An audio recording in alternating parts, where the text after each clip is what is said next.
Good morning, everyone, and welcome to day 3 of the Royal Statistical Society annual conference. We've got a really great packed agenda for you today. But today, before we begin our scheduled programming, we're going to have a quick chat about an interesting statistical issue that's been very prominent in the UK political news in the last few months. That of the use of statistical methods to adjust pupils' exam scores. I'll just give a bit of background. If you're a UK attendee, you may know all this background already, but I know we have attendees from around the world. UK students take school leaving exams typically at the age of 18. Normally those exams happen, as exams often do, in large crowded exam rooms. Because of COVID this year, the government made the decision that those exams could not go ahead, which presented everyone with a problem. We needed to work out how to award grades to students who wouldn't be sitting exams. And that led to what seems now to have been known as the A-levels, the exam fiasco, which was a big political scandal in the UK. A lot of students ended up the government decided that what some people called a mutant algorithm, that an algorithm would be used to award grades, to adjust teachers' predictions of what students would have got to come up with a grade for each student. And it turned out when those results were announced that there were a large number of errors, a large number of people that got mystifying or disappointing results. It resulted in a huge public scandal, a lot of very disappointed people, and a big government U-turn where they unwound the process. It's interesting for us, both from a point of view of the use of statistics in education, but also more broadly about the use of algorithms in government more generally. And I'm delighted that we've got 3 experts here from the Royal Statistical Society, all of whom have been deeply involved in trying to monitor this process, trying to help the UK government do the right thing. Unfortunately, our advice was not taken up, but they've also played a role in looking at what happened and trying to work out how the UK government and other governments could do this better in the future. I'll quickly introduce them. Professor Paula Williamson, who's Professor of Medical Statistics at the University of Liverpool. Professor Nason, who's Professor of Statistics at Imperial College in London. And Sharon Witherspoon, who's the Royal Statistical Society's Vice President of Education and Statistical Literacy and Director of Policy at the Campaign for Social Science. If I can turn first of all to you, Paula, can you just tell us a bit about what British schools were asked to do and why that was a challenge? Okay. Thanks, Stian. And good morning, everybody. And just first to declare my conflicts of interest in this situation. So I have twin boys who should have been taking A-levels this summer. And I also have one husband who's teaching A-levels and had to submit centre-assessed grades and ranks for students. I would recommend anybody who's particularly interested in this topic and issue to read the transcript of the Education Select Committee meeting from the 2nd of September. I personally listened to it and I reread it, and it's very illuminating on many points. So to start with, just roll back to the 23rd of March. So the Secretary of State for Education gave a written statement to Parliament at that time, saying that the exam boards will be asking teachers who know their students well to submit their judgment about the grade that they believe the student would have received if exams had gone ahead. So at this point, students and parents could be forgiven, could be forgiven for thinking that they would be awarded these CAGs, centre assessment grades. Now, I've got 2 main points to make. One related to the guidance that was issued to schools, to heads and teachers, and the other to a decision that was made about the process. So on the 3rd of April, Ofqual issued guidance to heads of assessment centres, and that guidance was subsequently updated 7 weeks later on the 22nd of May. Now, Ofqual had noted that obviously since schools had closed from the 18th of March and because England was in lockdown, there was no opportunity for Ofqual to help to standardise the way in which they couldn't standardise teachers before they made their judgments. Their guidance included several points to take into account, but 2 in particular were that previous results in a centre, in the subject, it was advised that was taken into account, and also the performance of the current 2020 years students compared to those in previous years. So as an example of what some teachers I know did, After they had graded and ranked their students, some teachers sense-checked their CAGs by calculating their value-added statistic for their 2020 cohort and comparing it to their historical value-added statistics that are always calculated by schools and colleges to check if there were any outliers and whether they could be justified if questioned. But Ofqual were not planning to rely solely on centre assessment grades. So they noted that while the approach to awarding grades this summer was still at the early stages of consideration, we judged that CAGs and rank order would both be needed to determine final grades. Now, I'm sure that Guy will comment further on this ranking approach, but I think it needs to be noted, Ofqual ran a consultation in April about particular aspects of their proposed approach. And some respondents raised concerns then about the challenges of rank ordering in subjects with large cohorts of students and multiple teachers. Other respondents suggested the need for a defined process for both determining centre assessment grades and rank ordering. Now, teachers did have to submit a statement about the methodology that they used to their head, but not to Ofqual. So my question is whether the guidance that was issued was piloted first with teachers and centre heads from diverse centres and subject. Could it be consistently applied as written? Now, my second point relates to a decision that was made about the process. Again, in the Ofqual consultation in April, this particular question was asked.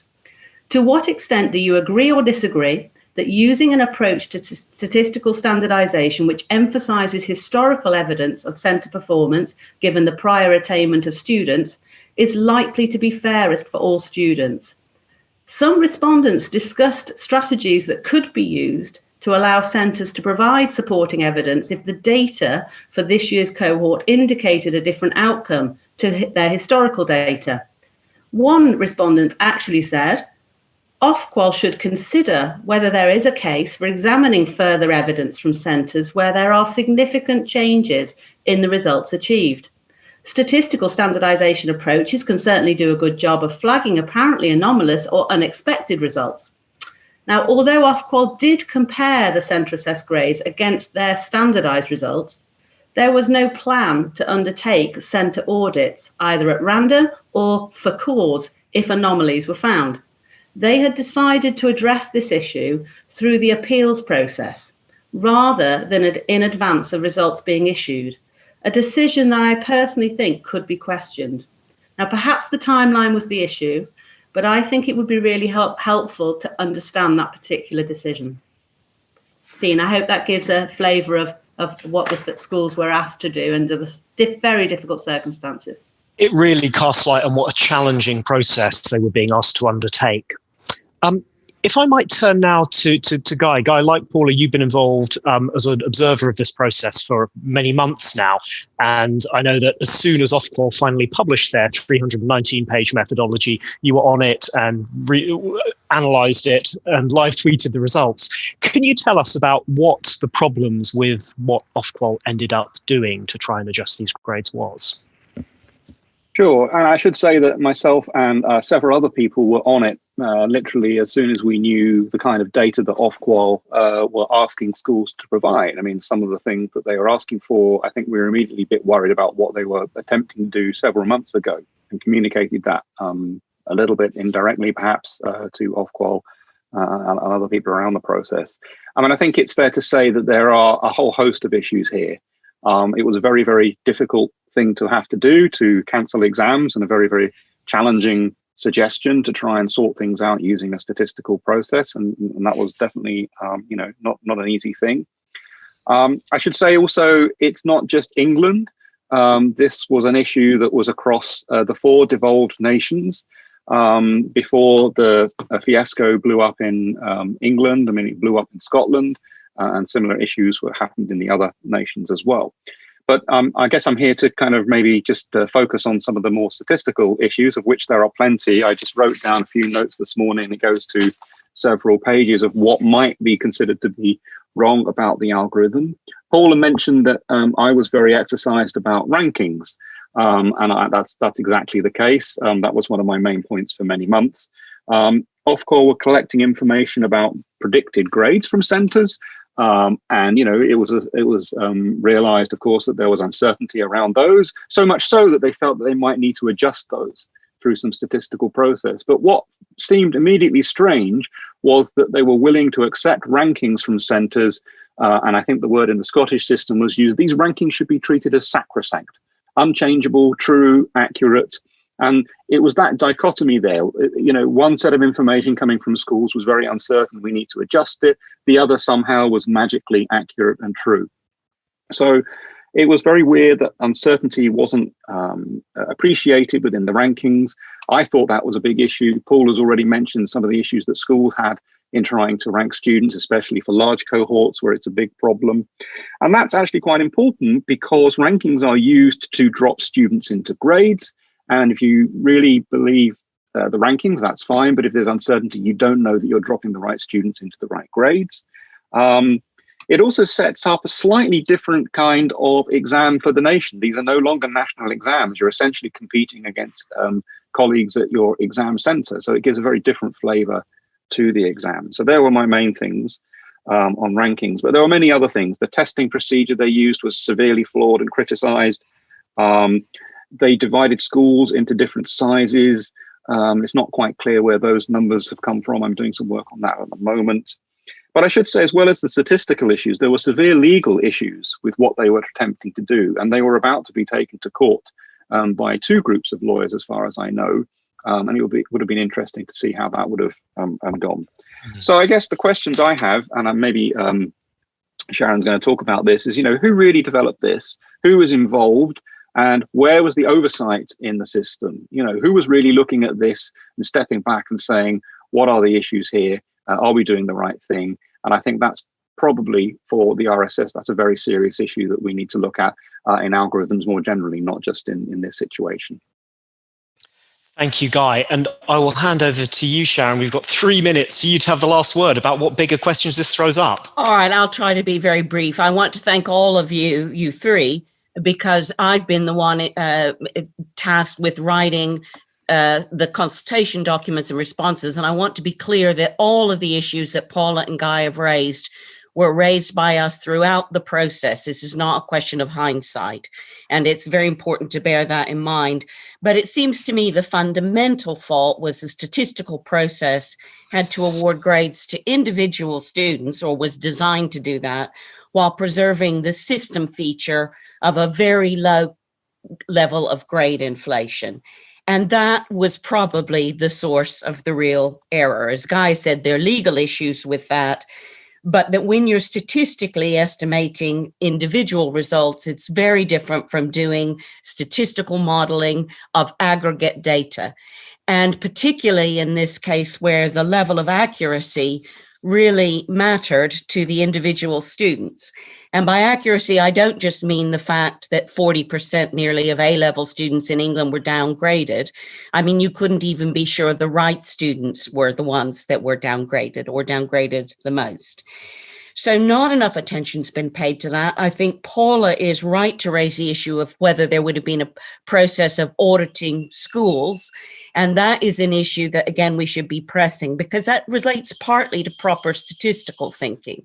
In effect, this is a multi-level model, and they could have very quickly looked for outliers, flagged those using statistical procedures, and then set up some sort of audit, even over Zoom. I don't think this required face-to-face visits. So if they thought more properly about the statistical features as well as the moral and legal features, I think that might have been something to do for.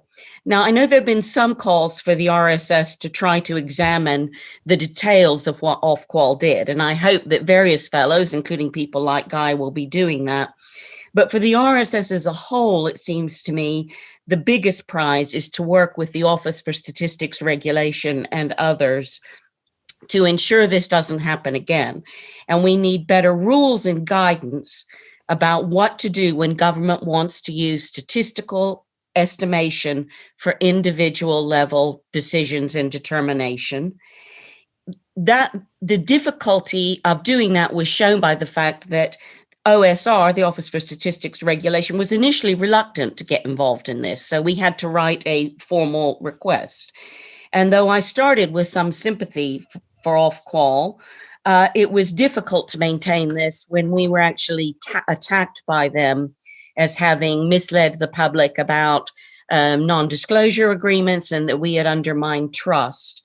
So I think we need to work with a wide range of others to say, how do we get the guidance that starts people thinking correctly about aggregate versus individual level statistical estimations, and what issues of statistical judgment, but also professional responsibility flow from that. Right now, the political focus is on who set the constraint on grade inflation. But we also need to ask, why did the statisticians in Ofqual and DFE not see that this was quite a fundamental issue? And what protections would they have had they raised that concern and said it just simply wasn't correct to do it? And the final point I want to make is we've talked throughout our policy consultations and presentations to the select committees and so on, we've talked about a failure of transparency. That's crucial and vital, but transparency is a pretty abstract concept. And Ofqual's response has been, well, we had a consultation and we presented a slideshow. I think what this process has also showed is we need more guidance, not only on the substantive issues, but in this sort of situation, what is a standard for transparency to ensure wider, both expert in the form of RSS type involvement, but also wider democratic involvement.